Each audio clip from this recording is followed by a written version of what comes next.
تکلیف میں ہمیشہ صبر سے کام لیا کرو، کیونکہ سونے کو آگ سے آزمایا جاتا ہے اور مومن کو تکلیف سے۔ اگر کسی کی تکلیف دیکھ کر تمہیں تکلیف ہونے لگے تو سمجھ لینا تم اللہ کے بنائے ہوئے بہترین انسان ہو۔ تہجد پڑھا کرو۔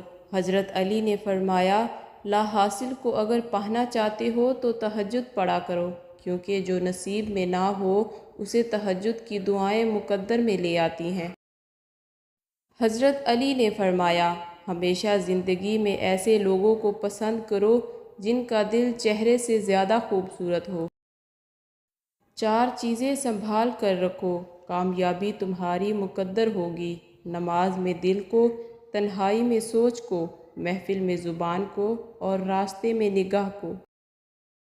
حضرت علی نے فرمایا، جو شخص تمہارے خون میں سے نہ ہو مگر پھر بھی تم کو عزت دے اور پیار دے تو بے شک وہ تمہارے لیے بہترین رشتہ ہے۔